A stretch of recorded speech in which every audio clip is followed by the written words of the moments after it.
para a economia internacional e, é claro, o Brasil, numa economia globalizada, está inserido também nesse contexto. E é exatamente disso que a gente vai falar agora, às 9h48, falar um pouquinho sobre de que forma esse conflito vai afetar a economia global. Nós convidamos para isso o professor Carlos Braga, que é professor da Fundação Dom Cabral, ex-diretor do Banco Mundial. Professor, bom dia, muito obrigado pela entrevista aqui para a CNN. Bom dia, é um prazer estar com vocês. Professor, esse aspecto deve ser levado em consideração agora, em meio ao conflito, quando a intenção de praticamente todos os países do mundo é fazer com que o presidente Putin desista do avanço sobre a Ucrânia, a possibilidade de que a forma encontrada para isso, para tentar dissuadir a Rússia, as sanções econômicas impostas ao país, inevitavelmente terão reflexo também nos países que estão impondo essas sanções. A gente estava falando do nosso caso aqui, não é?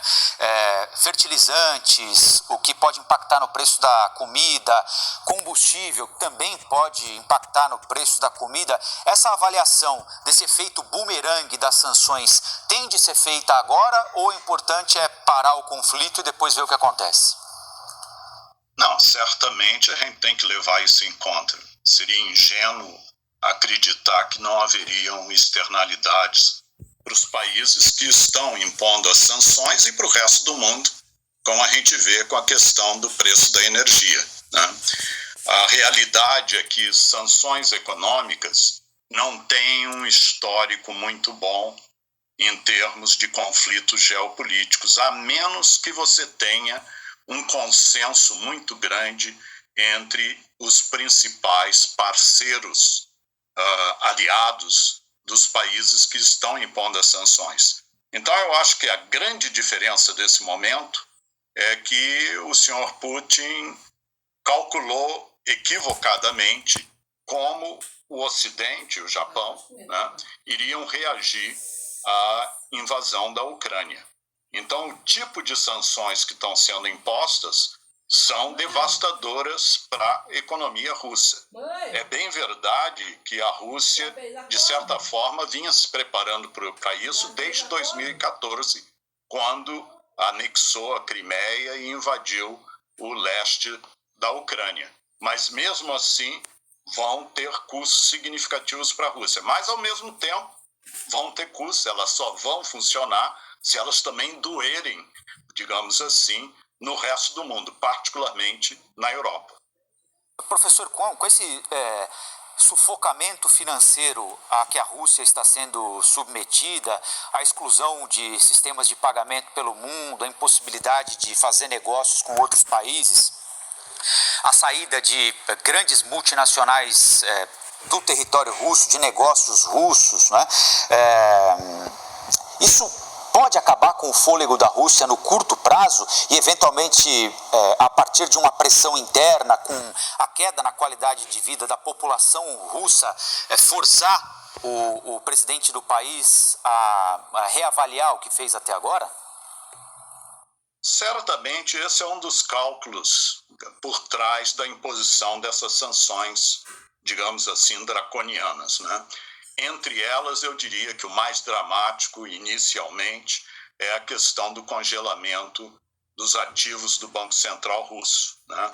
A Rússia acumulou cerca de 630 bilhões de dólares de reservas internacionais nos últimos anos, exatamente para se preparar contra eventuais sanções. Mas, na medida em que os Estados Unidos, a União Europeia e vários outros países, inclusive a Suíça, né, o parâmetro mais básico de neutralidade em termos de relações internacionais, estão impondo sanções que afetam o acesso às reservas internacionais, e isso afeta mais ou menos 50% das reservas russas. Isso diminui o poder de fogo do Banco Central russo, por exemplo, para evitar uma desvalorização dramática do rublo, que já vem acontecendo. Agora, a Rússia diversificou também as suas reservas em direção ao renminbi, a moeda chinesa. Hoje é cerca de 16% das reservas russas e também aumentou significativamente a sua posição em ouro, né? Mas todas essas sanções estão criando dificuldades para o comércio internacional. E veja você, hoje há notícias de que a Rússia está oferecendo, companhias russas estão oferecendo um desconto de cerca de $18 no valor do barril de petróleo e ninguém está aceitando, por causa da incerteza que isso vem criando em termos das relações internacionais.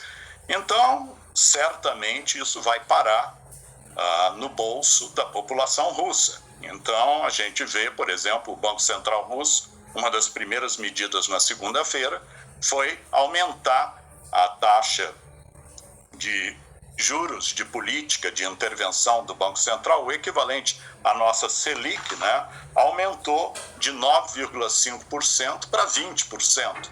Isso, obviamente, terá impacto no custo de empréstimos e no nível de atividade na Rússia. Certamente, a população vai sentir isso. Agora, a realidade é que o senhor Putin controla, de uma certa maneira, o fluxo de informações na Rússia. E ele ainda é relativamente popular. E a narrativa russa é que o que está se fazendo na Ucrânia é uma intervenção para voltar à normalidade, que obviamente é de uma estupidez total, mas ainda tem um impacto em termos da sua popularidade e em termos de como as reações iniciais estão ocorrendo. Os russos chegam a falar, inclusive, em missão de paz, não é, professor? Eu queria perguntar o seguinte ao senhor. É claro, a Rússia é, especialmente para a Europa, né, uma importante fornecedora de commodities, né? É gás, petróleo. No início da pandemia, muita gente avaliava o seguinte: quando faltavam insumos para atendimento das pessoas, né, seringa, luvas, equipamentos de proteção individual, depois o insumo que é utilizado para fazer vacina, e todo o insumo de qualquer vacina vem da China, houve uma discussão. Olha, é fundamental que, apesar de estarmos em uma economia globalizada, o mundo não dependa tanto de países que têm um sistema de governo controverso, digamos assim, não é? É claro que ficar livre da dependência de commodities é algo mais delicado, não é? Porque ou tem ou não tem para oferecer.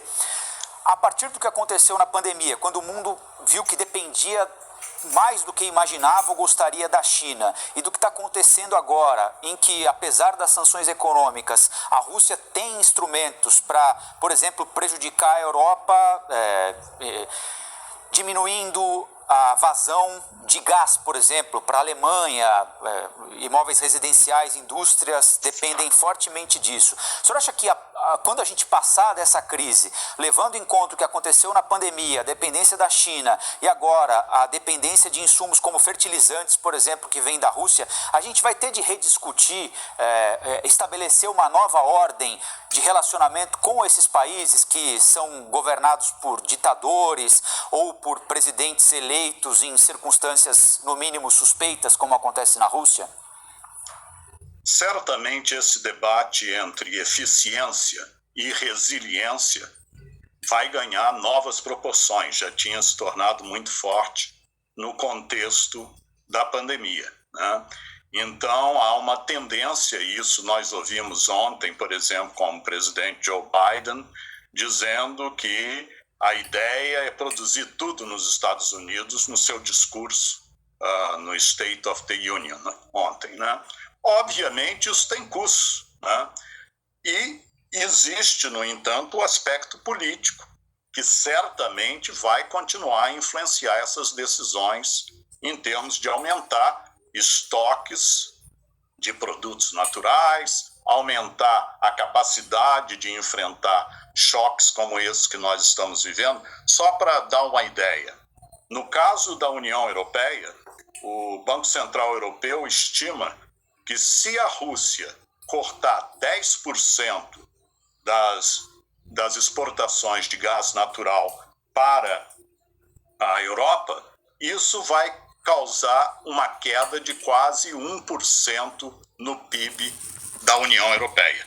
E se cortar completamente os 40% dos quais a Europa depende de gás natural da Rússia, isso iria causar uma queda da ordem de 3%. Né? E, naturalmente, isso levaria a União Europeia e, eventualmente, o mundo a uma recessão. Né? Nós estamos saindo aqui do processo, ainda no processo de recuperação da pandemia, mas agora a incerteza é dramática. Né? Agora, por outro lado, eu acho que o senhor Putin, né, fez um cálculo equivocado. Ele achava que ia ser um passeio no parque, que a população ucraniana receberia as tropas russas de braços abertos e que isso seria rápido. Então, que em um mês esse problema estaria resolvido em termos da intervenção na Ucrânia e colocar um puppet regime decapitando, entre aspas, o presidente Zelensky. Né? Isso não está acontecendo. E, como eu já disse, as reações da Rússia, da comunidade internacional e as sanções impostas à Rússia vão ter um impacto, estão já tendo um impacto significativo na economia russa, mas também há externalidades para o resto do mundo. É comum dizer que o senhor Putin é um jogador de xadrez.